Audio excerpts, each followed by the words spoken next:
Do you have that one person who gives you butterflies when you speak to them and leaves you feeling the flutters after being around them just for a little while? You know you like them for some reason, but you can't exactly figure out if they feel the same way. You think, do they keep smiling at me to be friendly or because there's something more? Are they laughing at my jokes just to be nice or because they genuinely think I'm funny?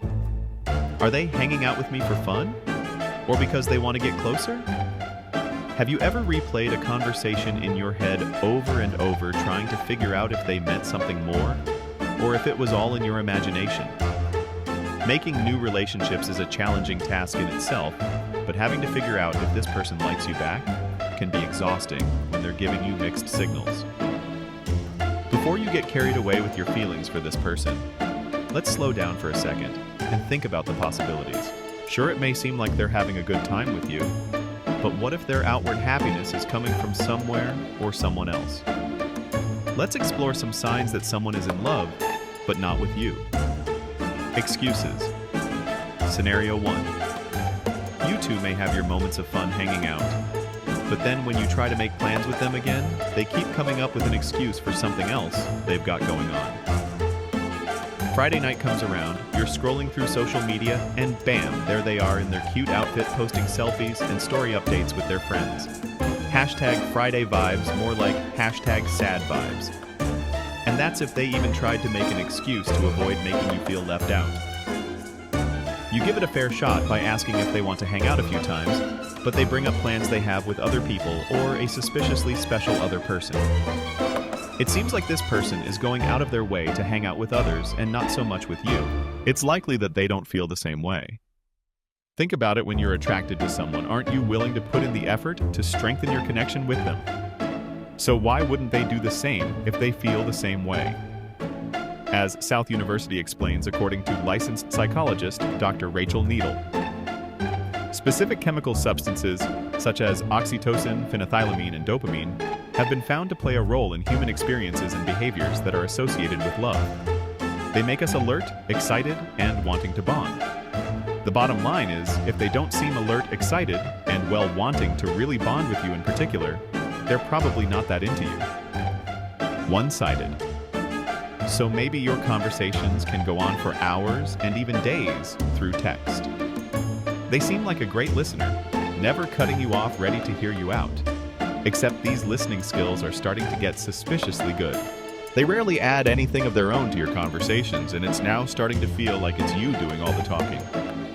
Be honest. Have you ever been in a conversation where you did all the talking and realized later they never really shared anything back? But this doesn't make any sense. You think to yourself, I've seen them speaking for a long while with their friends. Tell me what, it's not you, it's totally them. Alpine explains time spent with loved ones should re-energize and fulfill you. More often than not, feeling lonely, empty, or even dissatisfied afterward can suggest an unbalanced relationship. If they don't seem like they're having a particularly special time with you, but seem to be really engaged in conversations with someone else, it's time to stop chasing after this person who may not be as interested as you hoped. Do you feel the same way? If yes, don't forget to hit like and subscribe too. Reward Hi Day Psych. It helps us keep bringing you inspiring psychology-backed stories every week. Now back to the topic. Breadcrumbing. If they do seem to be actively engaged and attentive when spending time with you, do their responses seem effortlessly responsive, like they're genuinely there for you and with you? Or do they seem calculated? If they're still keeping in touch, but not as much as you hoped they would, then they might even be breadcrumbing you.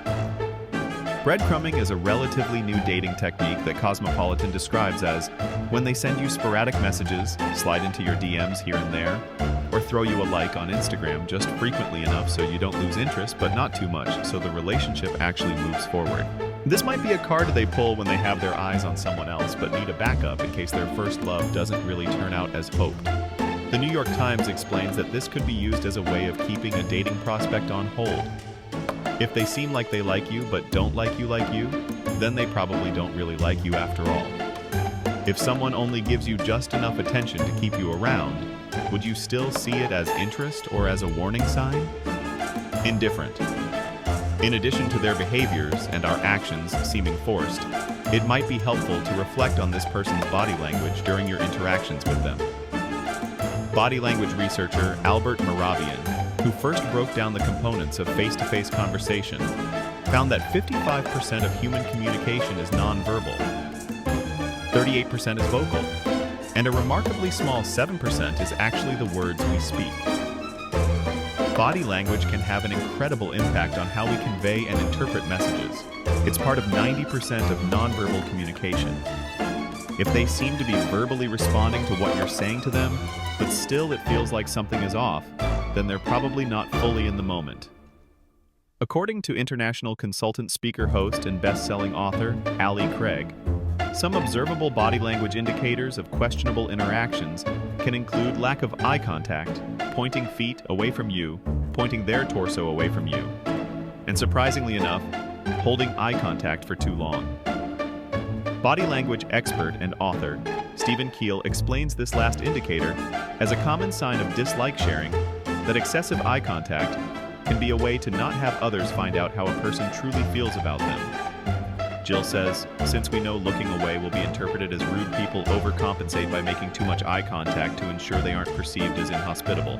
If you don't feel the same energy they seem to typically have with that other person or people, they're probably not as interested. Right now in your own life, are you the one investing more than you're receiving? And if yes, why do you think you're still holding on? Personal therapist.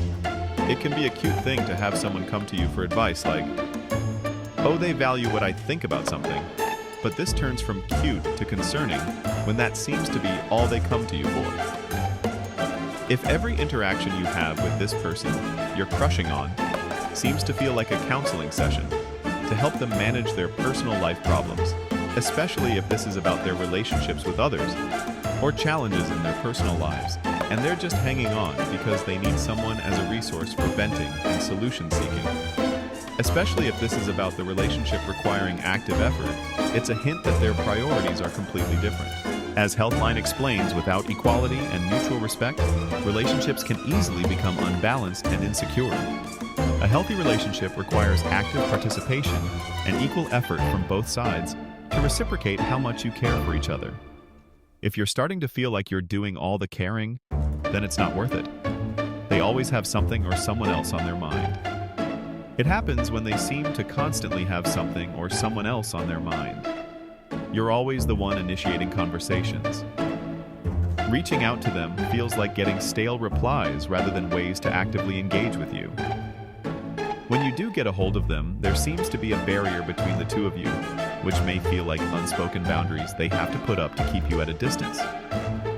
Boundaries are important, but it's more important for someone to communicate their concerns or feelings within a relationship so both parties know how to move forward.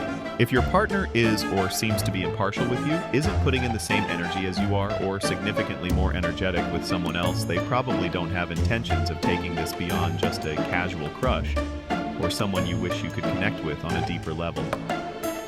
It's not you that's the problem, because it takes time and effort to build something real.